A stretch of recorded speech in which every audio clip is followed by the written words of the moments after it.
In 2006, a campaign of murder was carried out on the streets of Suffolk. Something was happening, every 24 hours. The discovery of 5 bodies in 10 days would leave the community stunned and authorities overwhelmed. This was a story which was completely unprecedented.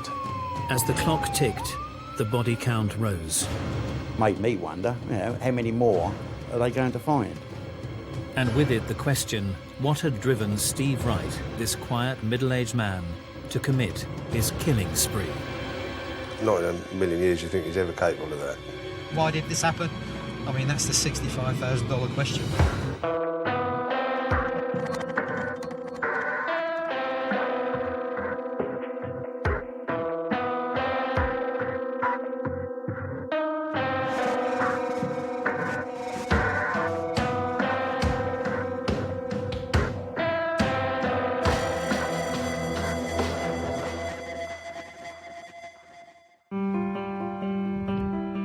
Sunday, the 10th of December 2006. The tranquil market town of Ipswich was gearing up for the holiday season. There was late night shopping and Christmas parties, and very much the lead up to the festive period. However, despite the festive cheer, there was an undercurrent of unease. In early November, 2 girls had been reported missing from the streets of the red light district. By the 8th of December, both their bodies had been found dumped in a nearby brook. The disturbing discoveries separated by just 6 days. Senior Investigating Officer Roy Lambert would receive a phone call that would thrust him to the centre of the newly unfolding drama. Sunday the 10th of December, I was at home. About 4 o'clock when I got a phone call from Stuart Gold. He said, we've got a bit of a problem. So I said, well, what's happened now? And he said, we've had another body has been found of a young woman. On arriving at the location on the edge of the nearby village of Nacton, he would encounter a haunting scene. I remember when I arrived, it was about just after 4 o'clock. It was then dark. It was really, really windy, and the rain was absolutely lashing it down. Although the scene of this sinister crime gave no immediate clues to the identity of the killer, that of the victim was soon established. Quite early on, we could see from the scene there were some tattoos which gave us an indication who this person may be. It wasn't a formal identification this early on the Sunday evening, but we sent some family liaison officers to the mother of this young woman who turned out to be Anna Lee Alderton. When I looked at the video, which had been taken by the crime scene investigator, of what the position and how the body was, I was actually shocked to see the image of Anna Lee lying naked and posed in the middle of these woods. The killer's public display would give investigators an insight into the disturbed mind of the man responsible for this sadistic spree. She'd clearly been laid out by the offenders. She was in a cruciform position, so her arms were out wide, and her hair, she had long peroxide blonde hair that had been pulled back in a conical form, and she was pristine, she was very clean, and she was naked, but clearly the offender had spent some time laying her out. I was thinking, what are we in the middle of here? This is the 3rd girl taken off the streets of Ipswich, found on land now in woodland, so we didn't know what was happening really. The uncovering of a 3rd body in only 8 days would prove unnerving. It was almost a public display by the killer, because her body was left so close to the road. It was clear that she'd be found pretty soon. It seemed at that time almost as if the killer was perhaps taunting the police. Things were happening so quick, it was actually difficult to sort of comprehend and get a handle on what in fact was happening to us in Suffolk. The genuine shock and fear in Ipswich was ramped up 100 times. Pretty early on we found that Annalee was living in Colchester with a boyfriend. Initially we sort of said to him, well, why haven't you reported her missing? And he did say, well, Annalee sometimes would go missing for 2 or 3 days at a time. He wasn't concerned about it. The last time he saw her, they were on good terms. And in fact, she said she was going to go and see her mother that afternoon and take some Christmas presents to her son. And in fact, when we relayed that to her mother did confirm that. When we found out from Annalee's boyfriend that she was going to go to Harwich to see her mother on the train, obviously a lot of trains have CCTV these days, and so we looked, and in fact we did obtain some footage of her actually on the train coming back from Harwich towards Manningtree on that Sunday night, the 3rd of December. It gave us a starting point from when she was one of the times she was last seen alive. It also gave us a description of what she was wearing and what she was carrying, which is important for us, that if we found any clothing subsequently. And in fact we got her not only on the train, we found further CCTV of her at the railway station and also later on the outskirts of the red light area, later on that Sunday the 3rd of December. While the inquest into Annalee's death continued, the results of the autopsy would provide police with a new piece of the puzzle. The pathologist was able to give us a cause of death, and he described it as an interference with the airway, either asphyxiation or strangulation.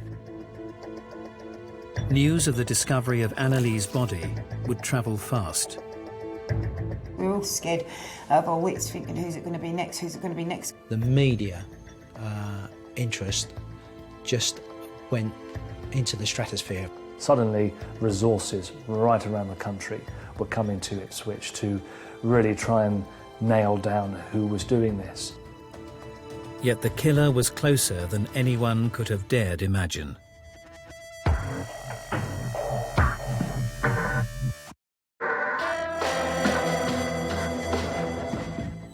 In 2006, Ipswich will be struck by a killing spree. In only 6 weeks, 5 girls disappeared from the streets of the red light district, their bodies found over just 10 days. The 1st of October 2006, London Road, Ipswich. 48-year-old forklift truck driver Steve Wright moved into a flat in the heart of Ipswich's red light area.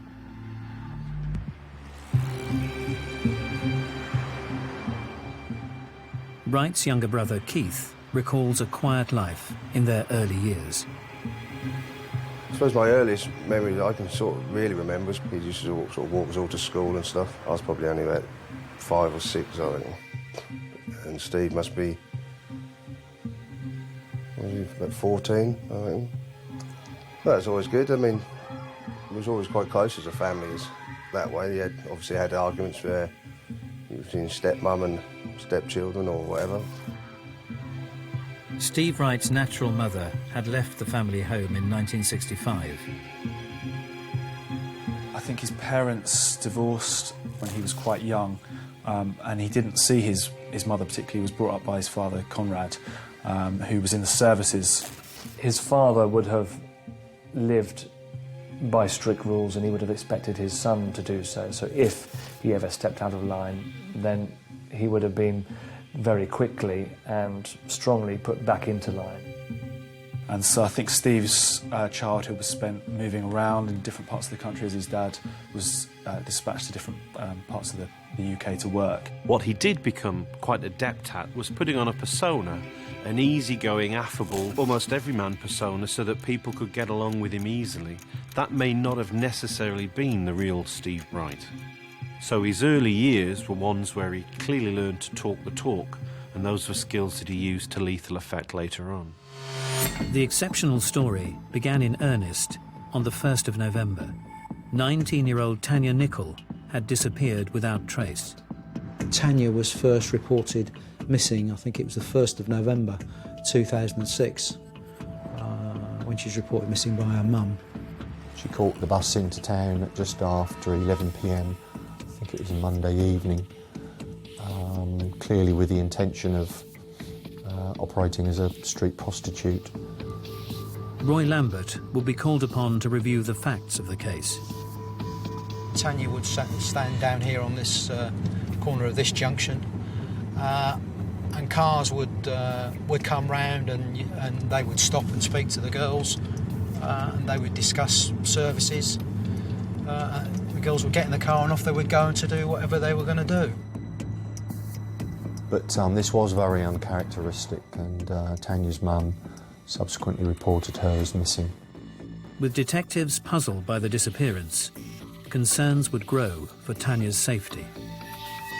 And the alarm bells began to ring at that early stage, and Tanya literally disappeared off the face of the earth. Just 2 weeks later, on November the 15th, concerns were raised for the safety of a second missing girl, 25-year-old Gemma Adams. She too had been last seen in the area surrounding London Road. Initially, it was only one girl gone missing, so there's nothing to really, as a force, to get too concerned about.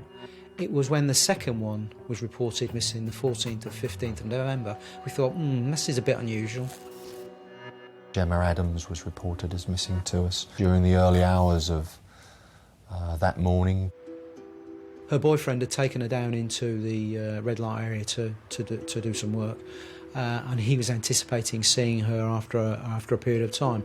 And I think what happened was that she didn't come back. You know, the sort of girls who would just go away and not come back for days, and it's like, oh, they've just gone on a bender, they're doing whatever. But you knew the girls who were sensible, had their partners or whatever, they wouldn't just, that's not their normal routine to do that. Friends of Gemma were becoming worried for her safety. I know Gemma was a really kind person. She was a really nice person to talk to. She weren't a person who would double-cross you, who would be proper nasty towards you or backstab you, steal off you or anything like that. She weren't that sort of person. She was the opposite, polite, nice. As the authorities gathered more evidence, their concern would grow also. Because of her lifestyle and the fact that she might have gone off with a client, initially there was not great concern for that first couple of days, but then when the phone went off completely off the network, I mean, that was the big indication that something serious might have happened to her.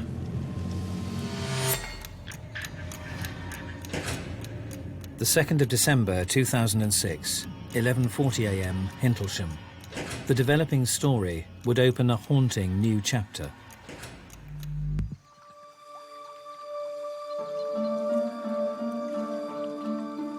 The weather was exceptional for that time of the year. Everywhere was in flood.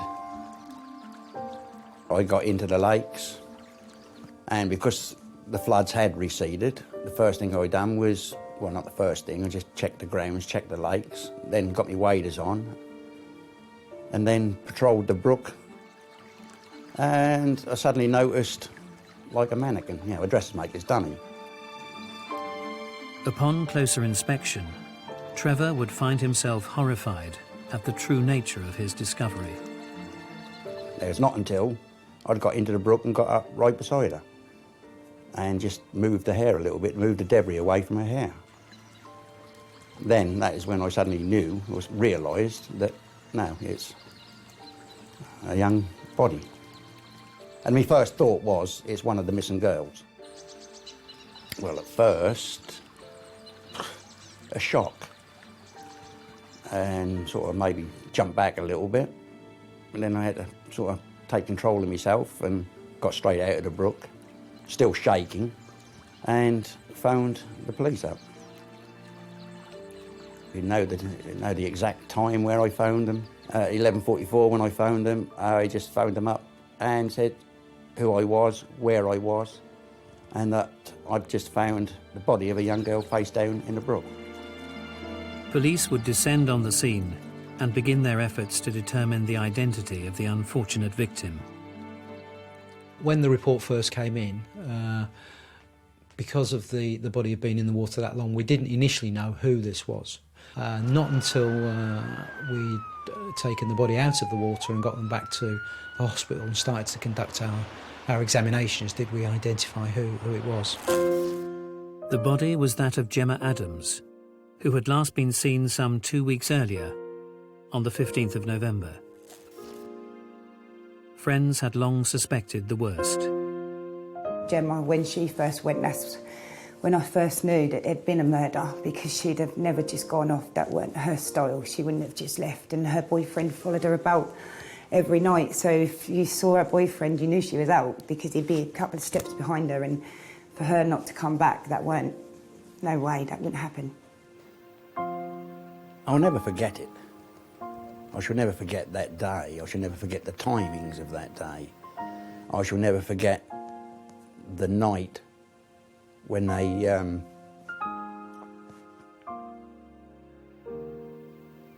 it's something that's never going to go away. With detectives now on the trail of a killer, they began looking closely at the emerging pattern.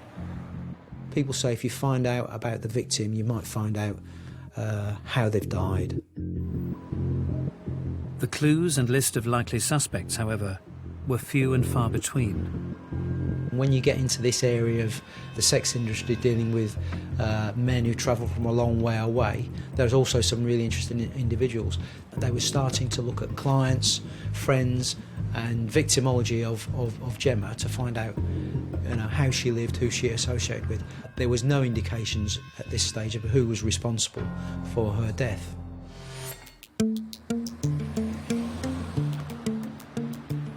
Since moving to London Road only a matter of months before, Steve Wright was already known as a regular client of the girls who worked the streets surrounding his home. His history of indulging in the world of the sex industry was long established.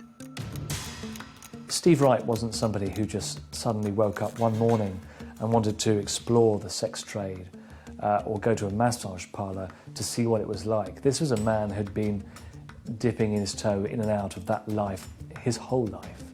We saw the first example of that when he was travelling around the world working on the QE2 to places that opened his eyes to these sorts of things. Wright would join the crew of the famous cruise liner in 1980, working as a steward and travelling the world.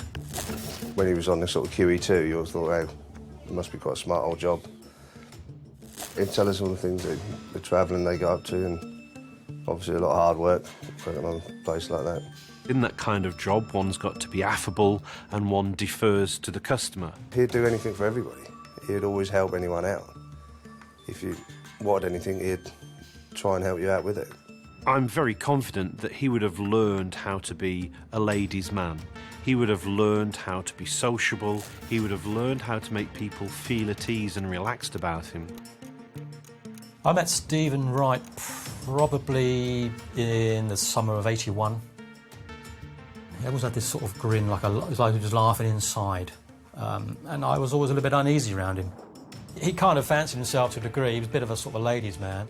I don't think he dated any on-board women because there was, very few ladies on there anyway. So whatever female company he wanted, he made use of it when we was on the shore.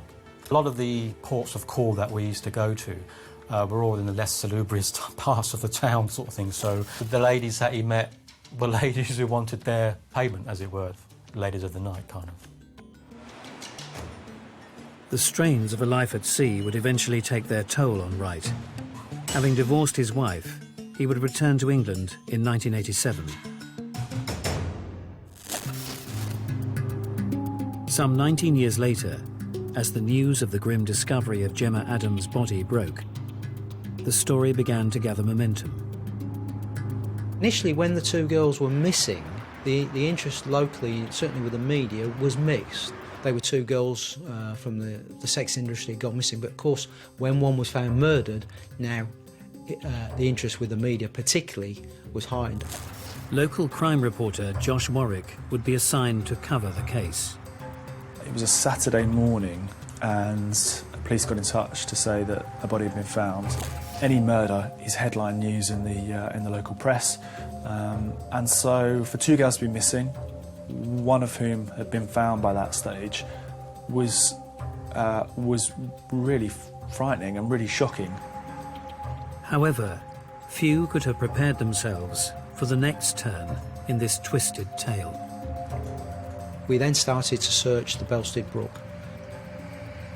We used a police dive team to do this, and on the 8th of December, the police dive team had worked their way from Hintlesham towards Copdock, which is downstream towards the River Orwell, and they unfortunately came across the body of another white naked female, and this later turned out to be Tanya. Tanya had been missing for nearly 6 weeks. The discovery of her body leading detectives to believe that they were now looking for one man on a killing spree. So we now quickly move from what was 2 missing vulnerable young women to a double murder inquiry. I heard about it as soon as she'd been found, because the police had their incident vans and the rest of it at our place at the fisheries. And when I got down the next morning, they'd all disappeared. And that's when I found out that they'd found Tanya a few miles downstream. Just 6 days on from the discovery of Gemma Adams, the revelation of a second body being found would make waves across the country.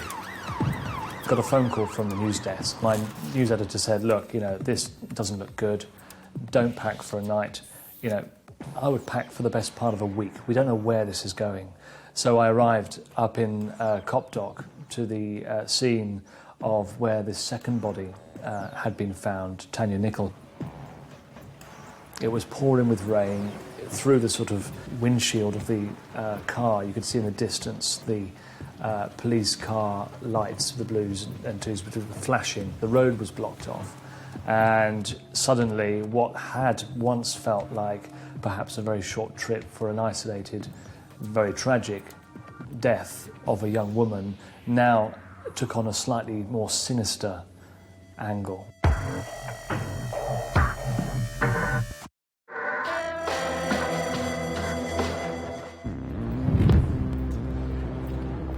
As Christmas approached in 2006, Ipswich would be plagued by a killer on a ruthless spree. Beginning with the disappearance of 19-year-old Tanya Nicol in early November, by the 8th of December, Tanya's body and that of Gemma Adams had been found in a brook on the outskirts of Ipswich.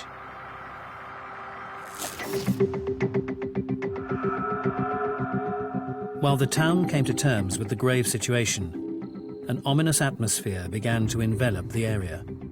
A little bit of unease started to creep in, like not wanting to walk out on your own of a night time once it got dark, and making sure your children were okay and escorting them everywhere. There was a culture of fear in many respects. There were more police on the streets, handing out rape alarms to women. Friends of the street girls noticed the increased police presence was not welcomed. To be honest, a lot of the girls was pissed off about it because you couldn't get the money. So with the police being there, they couldn't go and get what they needed to get anyway. So yeah, you felt a bit safe, but at the same time, they're all shouting at them because they want them to go away, because they want, do you know what I mean? They want people to be driving around. So because otherwise you're going out there for nothing, really. Then on the 10th of December, just 2 days on from finding the body of Tanya Nicol, a third horrifying discovery was made. When I got a call from the force control room to say that a motorist had driven through the street at Nacton, and this motorist reported finding what appeared to be the naked body of a female. My mind was racing when I got this call, because you're immediately thinking, who is it? And as we now know, that was the body of Annalie Alderton. Found laid out and posed in a cruciform position, the disturbing ritual demonstrated that the killer was becoming ever bolder. Unlike Tanya and Gemma before her, 24-year-old Annalie had not been reported missing, making the revelation of her untimely end all the more shocking. I got a phone call from the news desk, and they said something along the lines of, you're not going to believe it, but the police have just announced that they've found the body of a third woman. Suddenly, attention raised several notches. Are we now talking about a serial killer? Are we talking about somebody picking off young women right from under the police's noses? Living in the heart of the area from where the girls were disappearing, Steve Wright had a history of violent behaviour towards women. He had a track record for being brutal, for being violent, against his 2 previous wives.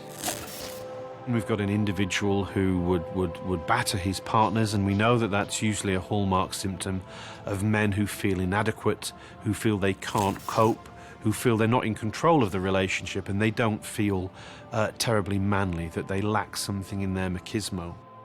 Steve Wright was all about trying to be something he wasn't, trying to live out or find excitement in his life, and it was pretty tough. It's tough for a lot of people to find excitement. He found it in prostitution. He also found it in gambling. It meant that he built up debts. By the year 2000, Steve Wright's life was in steady decline. With drinking and gambling taking their toll, Wright had accrued £40,000 of debt, yet he continued his habit of paying for sex. Graduating from the massage parlours he would formerly frequent, Wright began to take his fantasies out into the open. Money gets tight, you have responsibilities, bills to pay. Suddenly, it makes more sense to be out on the streets where you can turn a trick for 20 quid, rather than 50, 60, 70 pounds in a massage parlour. And so that's how we find eventually Steve Wright coming out onto the streets rather than doing what he did to get his kicks behind closed doors. Later that same year, Wright would hit the bottom of his spiralling depression. Like, he tried to top himself at one time, just with everything that got to him. And then he sort of came back, like they have done when they ever get in trouble, and normally come back home to see his dad and that, and he came back here. Dad sort of set him up. This was a man either crying out, hoping he'd get caught, or being an attention seeker on the one hand, or this was a man who genuinely felt that his life was that tragic that he just needed to be here no longer. After working in a succession of small-time jobs, Wright eventually took employment at the Felixstowe docks. When he come back here, he just went more and more silent about things, and he wouldn't sort of chat about nothing, really. He went more into himself and quiet and non-confrontational to anybody. Dad set him up at his, then he got the job down on the docks. Everything was going well, and we sort of, well, that's him sort of settled for now. He was now involved in another long-term-ish relationship. And she has a normal job where the evenings are spent together. But then there's a change in job. Suddenly, his partner is now working night shifts. So Steve Wright finds himself sitting in London Road in the middle of the red light district with an opportunity to fulfill his fantasies. While Wright struggled with his personal life, the pace of the unfolding story playing out on the streets of Suffolk continued to accelerate. By this stage, 3 women had been found in the space of little over a week. That speed at which things were developing just meant there was shock upon shock upon shock. The 12th of December 2006, Levington. 6 weeks on from the disappearance of Tanya Nicol, the first girl to go missing. Just 24 hours after uncovering the body of third victim, Annalie Alderton, detectives would be struck by a sickening double discovery. I became aware that another sex worker called Paula Clennell had been reported missing by her boyfriend. He was concerned because he'd naturally heard what's on the radio and seen what was on the television. And then what happened again? There was another sex worker reported missing, Annette Nichols was reported missing by her mother. She'd been trying to get hold of Annette by her phone, no reply, so she became very, very concerned about why she couldn't get hold of Annette, so she reported her missing. I can remember going to the police headquarters after Anneli Alderton's body had been found and identified, and there was a press conference. We were handed a press release, which we weren't expecting, telling us that there were 2 more women who'd been reported missing. And I can just remember phoning the news desk and saying, this is not just about the 3rd girl whose body's been found, there are 2 more missing. What is going on here? What are we involved with? This is like a whirlwind of all these incidents keep happening. I mean, something was happening sort of, every 24 hours. Close friend Sarah Grimwood had been one of the last people to see Paula before she disappeared. Me, another friend and Paula, and at the time my boyfriend, we were all in the house together. I thought she was staying in, I didn't think she was going to go out, and then I said to her, are you going to stay in tonight now? She did say yeah, but then when her stuff was gone, she changed her mind. And then the next day, she didn't come round mine and knock on the door like she does every day. Eager to locate the newly missing girls, the police would appeal for information. I would ask either of the girls themselves or anyone with information as to their whereabouts. And I can remember appealing certainly throughout that Monday for anybody that knew of the whereabouts of Annette or Paula to make contact with us. They quickly ascertained that certainly, as it turned out, both Paula and Annette, I think they'd both been last seen alive about the 8th of December. So we're now the 12th of December, so there's 4 sort of days there which this window we've got to sort of try and close down. And probably naively, I thought that they'd make contact with us or somebody would. Their appeals, however, would prove futile.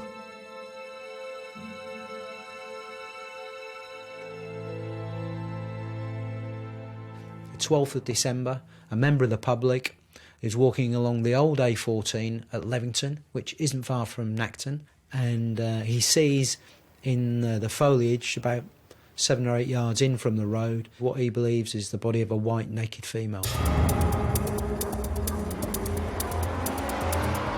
We've got a force helicopter, and in major crimes like this it's good practice.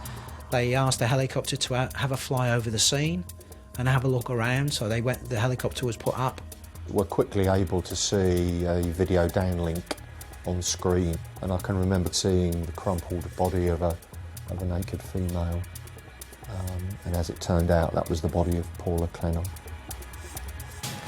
The helicopter goes up and sees where the member of the public is and sees that first body, and then they then start to slowly work their way out from there, and what happened then is unbelievable.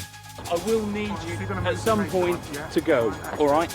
And I can remember turning away from the screen and speaking to the inspector, and then turning back to the screen, and a second image caught my eye, and I could see that it was the image of a naked female, but it was in a different form to that of Paula. And this female was in a cruciform position, much like Anneli had been found. And it takes a few seconds for the brain to catch up with what the eye is seeing. And of course it quickly dawns on me that this is a second body. And as we now know, that was the body of Annette Nichols. I mean, I've never known anything like this in over 40 years of being in the police.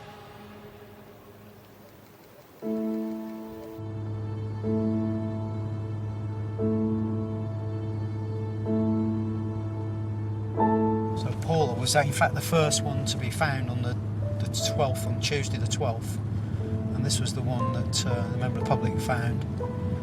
And Paula was found just 7 or 8 yards in. I didn't cry at first because I didn't believe it. Do you know what I mean? You don't believe it at first because you're so scared yourself. You don't want to believe it. Do you know what I mean? Because that's a big thing.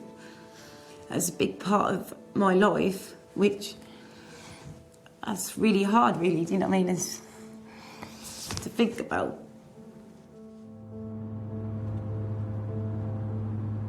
That's where the tributes are to where Annette... Now, Annette was found not obviously right by the side of the road, but about 10 yards in. Detectives were faced with the reality of chasing down an increasingly reckless killer, one believed to be responsible for the murder of 5 young women. It was almost seemed audacious, you know. It was almost the killer mocking the police in a way and saying, I can get away with this right under your noses.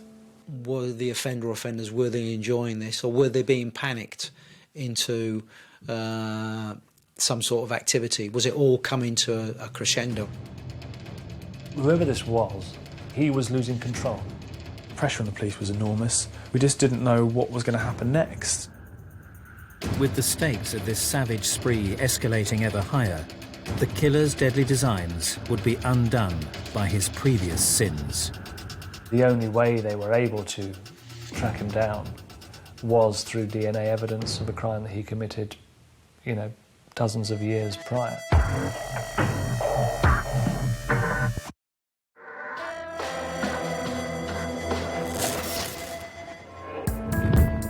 In December 2006, an elusive killer stalked the streets of Ipswich's red light district, preying on the girls who plied their trade. Disappearing over 4 weeks, the bodies of 5 vulnerable young women had been found in only 10 days. With detectives under increasing pressure to close their net around this violent predator, DNA evidence would prove the key that would crack the murderous code. We'd managed to obtain some DNA from the Unease scene. And when the forensic scientists had processed this through and looked on the National DNA database, this same DNA profile came up as being Stephen Wright. He'd been dealt with for theft whilst employed as a barman at a hotel in Felixstowe in 2001, I think it was. So here we are 5 years later, and all the indications are that he's a serial murderer. That DNA sample was his big downfall. Had he never taken that money, had he never got into debt, then the police quite possibly would never, ever have found him. With Steve Wright now firmly in the police's sights, they would move to get their man. With regard to the arrest of Steve Wright, he was arrested in the early hours of the 19th of December. It was about 5 a.m. He was arrested at his home address. He was up. He was getting prepared to go to work. So he was arrested and taken into custody. It was interesting, his reaction. He didn't say much at all. Was quite shocked, and in fact he needed to be given some time to recover. The prime suspect would maintain a steadfast silence in the face of questioning. He certainly never said, you've got it all wrong, I'm innocent. He didn't hardly say anything at all. He was taken to a police station in Suffolk. He was interviewed with a solicitor by trained officers, but he made no comment all the way through. We've got the last girl to go missing with your DNA and the one before with your DNA. Both on their naked bodies. How can that be? No comment. Here was a guy who had been arrested on suspicion of 5 murders who was refusing to comment, which didn't fit with the kind of profile of an innocent man wrongly arrested. As news spread of the arrest, Steve Wright's family would be astounded by the accusations. Well, it's total shock, to be quite honest. I mean, I was at work the night before. We were all talking about it, and to wake up sort of that morning to find out that your brother had been sort of arrested. I suppose unbelievable is the only way you can think that. From just having a run-of-the-mill, normal sort of family setup as such, to now knowing that one of your family was suspected of this serial killings with people are going to remember for years. As the face of the so-called Suffolk Strangler made the front pages, people were surprised by the vision of a man who appeared to be the very image of ordinary. pictures began to emerge, and he didn't look like perhaps the killer that we'd imagined he would look like. A middle-aged man, slightly overweight, slightly balding, fairly regular-looking guy. One of the reasons why Wright was able to operate efficiently in the way he did is that he didn't look, act or seem to be a serial murderer. He had a job, he had a partner, he had a domestic life. That ordinariness is what allows him to literally get right up close and next to the girl and persuade them to get into the car. It's the banality of evil. The police would begin to gather evidence and build a case against the man they believed responsible for the slayings of 5 young women. And of course, you know, for the police, the arrest was almost the easy bit. It was the work that would come after that that was the real challenge for them, you know, to prove that they had got the right man beyond all reasonable doubt. There was no smoking gun, and I think the prosecution admitted that, but there was a real picture that was painted by the prosecution. There was DNA evidence, and there was fibre evidence taken from his car. He had a dark blue Ford Mondeo Zetec, which we took possession of and conducted forensic examination of that. This vehicle did in fact become relevant. It was seen on CCTV in different parts of the red light area during sort of November, December 2006. He was confident enough and believed he was clever enough that some risks, such as using his own car, were acceptable risks. But it was CCTV that got him. I mean, that is error 101 in your serial murderer's handbook, is CCTV. So when you put all this together, we had all this evidence which linked all the girls and Steve Wright, and it like closed the circle.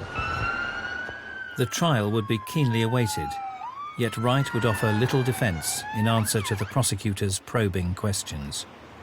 I remember really clearly in the trial when Wright took to the stand to give evidence. Under cross-examination, there were dozens of questions. The evidence was put to him, you know, is this just a coincidence? All his answer was, it appears so, yes.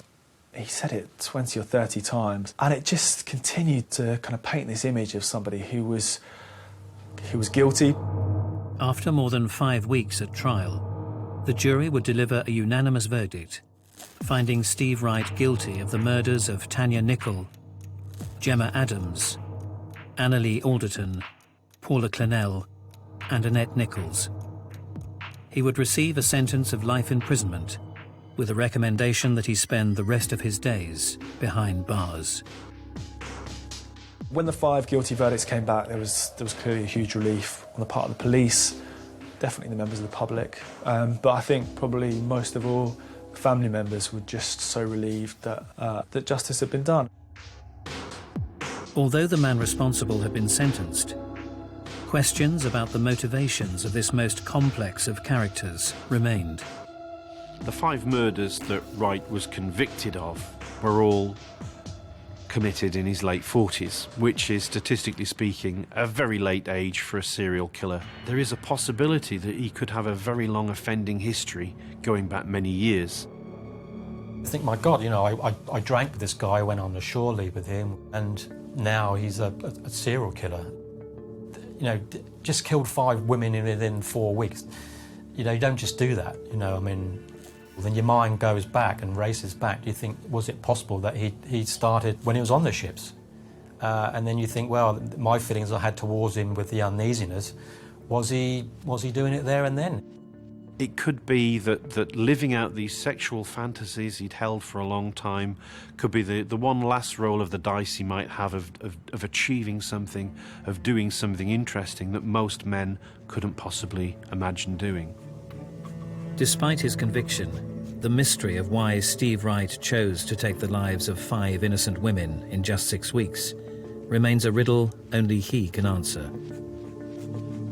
Because he's never made any comment, we don't actually still know to this day how this all happened. How did he get control of these girls? How did he manage to isolate them and murder them and get away with it? Until he decides to tell his side of the story and tell us what happened, I don't think we're ever going to know.